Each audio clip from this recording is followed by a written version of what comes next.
Okay, now we continue with the second scenario whereby we have production units exceed sales units and given the units sold were 18,000 units. So in this scenario, you will have production units as before, that is 20,000 units, and your sales unit now instead of 20,000 it becomes 18,000 units.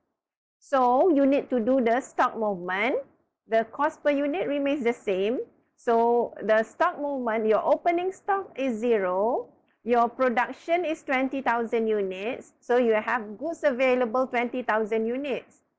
Out of that 20, you only sell 18,000 units. So 20 you have in stock, you sell 18,000, so you will left with 2,000 units. So that 2,000 units is your closing stock.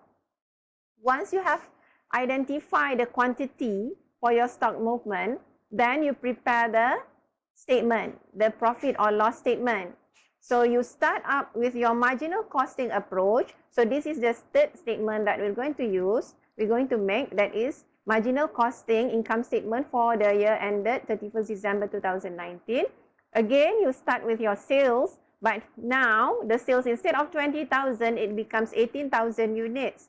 So your sales is 18,000 units times with the 25 ringgit per unit gives you 450,000 ringgit. After that, you need to deduct your cost of goods sold. Your cost of goods sold, if you are using the marginal costing approach, you just need to take the variable portion. So the variable portion of your cost of goods sold, your opening stock at your production, less your closing stock. So as you have identified the units before, the opening stock is 0, your production is 20,000 units, and your closing stock is 2,000 units. Times with your cost per unit. Cost per unit for MC is 14.25. So you will have your cost of goods sold as 256,500. Give you a gross margin of 193,500. Next, you less all your non-production overhead, just the variable portion, that is your selling overhead. Selling overhead, it varies with your sales. Therefore, you need to take the 70 cent per unit times with your 18,000 units of sales. Gives you your selling overhead of 12,600. Minus that gives you a contribution of 180,900. So sales less all your variable costs give you your contribution. Next, less your fixed cost.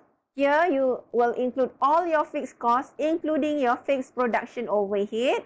Next, your selling overhead, admin overhead gives you a net profit of 78,900 ringgit. So that is the presentation for your marginal costing approach.